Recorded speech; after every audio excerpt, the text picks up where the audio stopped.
When wars end, history tells us about treaties, victories, celebrations, and triumph. But for defeated queens, the war often did not end at all. In many civilizations, death was not the worst fate reserved for a fallen queen. Death was quick. Death was final. What conquerors truly feared was allowing a defeated queen to die with dignity. And so, across centuries and empires, they chose something far more devastating. They chose survival. A captured queen was not seen as a person anymore. She became a symbol, a message, a living reminder of dominance. Killing her would have ended her story. Keeping her alive allowed conquerors to rewrite it. In ancient times, royal women were believed to embody the spirit of their kingdom.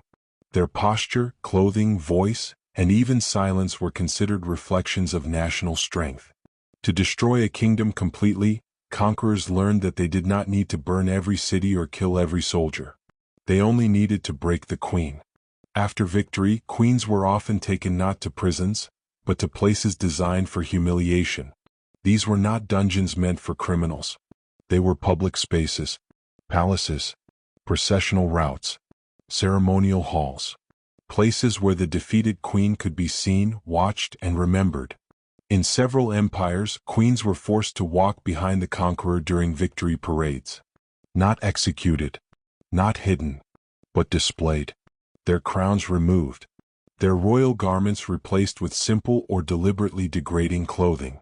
Sometimes chains were used not for restraint but for symbolism. The message was clear. Power had changed hands and dignity had been stripped away. For a queen who once commanded armies and spoke with authority, silence became her new identity. She was often forbidden from speaking in public. Her voice, once law, was now considered dangerous. Speaking meant reminding people of who she had been. Silence erased her past. In some cases, defeated queens were forced to learn the language of their conquerors. Not to integrate, not to communicate, but to erase memory. Losing one's native language was considered a form of death. It severed connection to homeland, ancestry, and self. A queen who could no longer speak her own tongue was seen as a queen who no longer existed. Conquerors understood the power of time. Immediate execution created sympathy. Prolonged humiliation created fear. And fear was far more useful. Many queens were not imprisoned alone. They were kept alive long enough to witness the destruction of their lineage. Sons executed. Daughters married off as political tools. Royal names erased from records. Statues dismantled. Symbols burned. And the queen was forced to watch.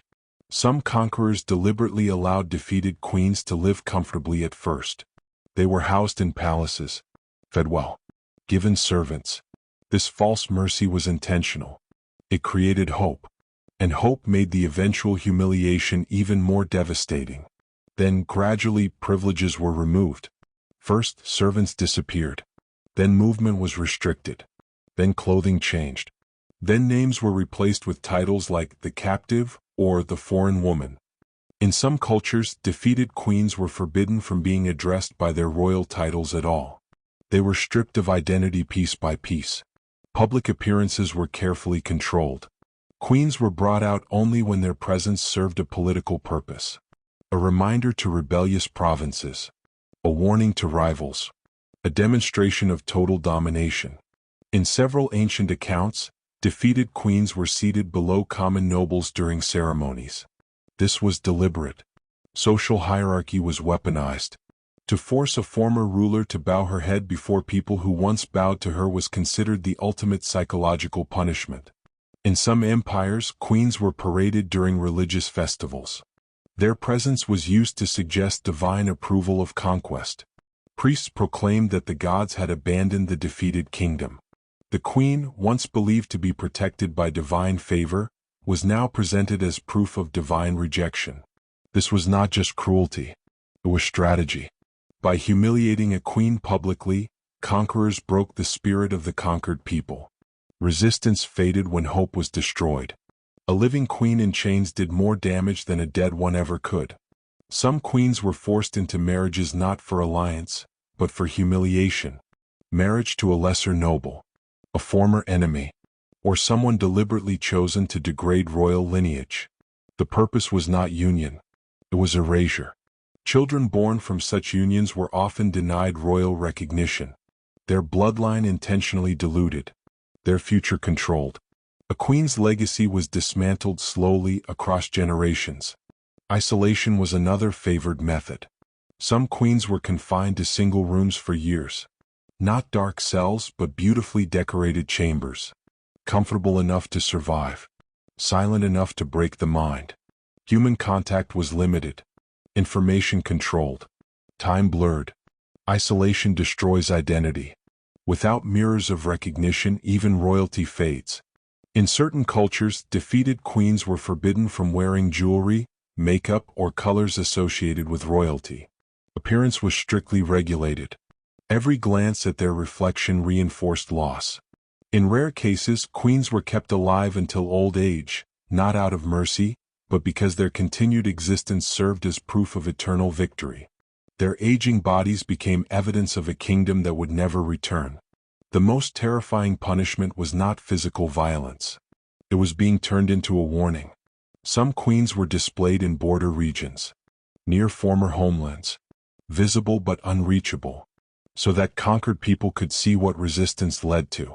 A living reminder of defeat. Others were deliberately forgotten. Records erased. Names removed.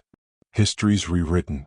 A queen could live decades in captivity while officially being declared dead. Alive in body.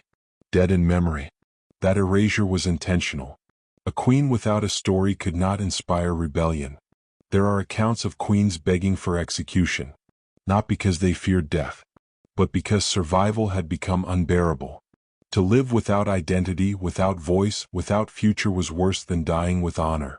And still, execution was often denied, because mercy was not the goal. Control was. What makes these stories more disturbing is how normalized they were. Conquerors believed they were being strategic, not cruel. Efficient, not monstrous. They viewed queens not as humans, but as symbols that needed to be broken publicly. And history largely agreed with them. Many records describe these events calmly, without emotion, without judgment, as if humiliation was simply another political tool. But behind every neutral sentence was a human being slowly destroyed. A queen who once ruled found herself counting days not by calendars, but by memories she was no longer allowed to speak. This is why death was not always chosen. Because death ends suffering. Survival prolongs it. And for defeated queens, conquerors often believed that suffering was the true victory. History remembers the conquerors as powerful. It remembers the queens as defeated. But it rarely remembers what defeat actually meant. Not execution. Not disappearance. But living long enough to watch everything that made you royal be taken away. This was not mercy. It was domination perfected. And for many queens it was a fate worse than death.